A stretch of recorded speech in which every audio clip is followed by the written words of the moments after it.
አንድ አምላክ በሚሆን በአብ በወልድ በመንፈስ ቅዱስ ስም መጋቢት 11 በዚች ቀን በንጉሥ መክሲሚያኖስ ዘመን ቅዱስ ቴዎቄጤኖስ በሰማዕትነት አረፈ።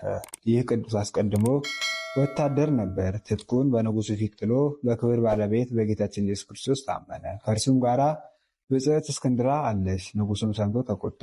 ልብሱን አስወልቀው የሴቶች ልብስ አልብሰው ከሚፈትሉ ሴቶች ጋር እንዲጨምሩት፣ ከዚያም የጋለ የብረት መንኮራኩር በላዩ አድርገው ዘቅዝቀው ቁልቁል እንዲሰቅሉት አዘዘ። ሁለተኛም እንዲህ ብሎ አዘዘ።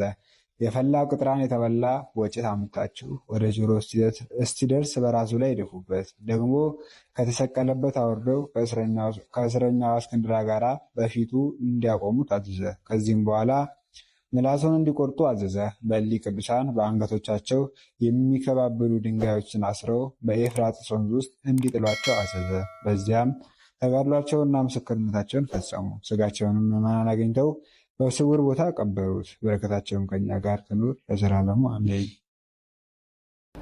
ከስንክሳር ገጾች አንድ ቅዱስ መጋቢት 11 አባ ሄሌፍ የተወለዱት አውሎጎሶንና አትናሲያ ከተባሉ ደጋግ ወላጆች ኢሳሪያ ውስጥ በ5ኛው መቶ ክፍለ ዘመን ነው።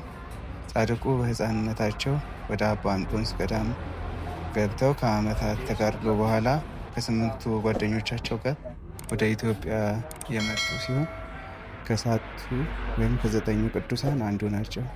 በአፄ አልአሜዳ ዘመን አክሱም አካባቢ ቤተ ቀጢን የሀገራችን ቋንቋ አጥንተው ቅዱሳት መጻሕፍትን ተርጉመዋል። ለሕዝቡም የወንጌል የምስራች ሰብከዋል። ከዚያ ገዳም መስርተው 500 መነኮሳትን ሰብስበው ለ70 ዓመታት በቅድስና ኖረዋል። ለ9 ቅዱሳን ሁሉ ስም ያወጡት የ9 ሰዎች ቀድመው ወደ አክሱም ስለገቡ ጻድቁ አሌፍ ብለዋቸዋል። በዕብራይስጥኛ አንደኛ ማለት ነው።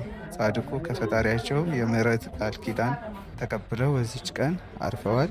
አምላከ አበው ቅዱሳን በምልጃቸው ይማረን፣ በረከታቸው ይክፈለን።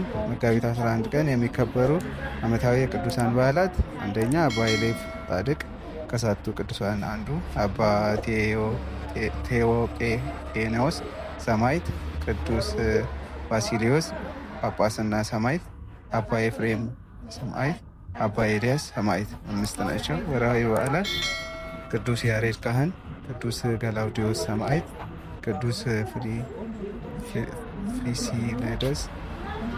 ፋሲለደስ ሰማዕት፣ ብፁዓን ኢያቄምና ሐና፣ አቡነ ሐራ ድንግል ጻድቅ 5 ናቸው። እኔ እግዚአብሔር አምላካችሁ ነኝና ሰውነታችሁን ቀድሱ፣ ቅዱሳን ሁኑ፣ እኔ ቅዱስ ነኝና። ኦሪት ዘሌዋውያን ምዕራፍ 11 ቁጥር 44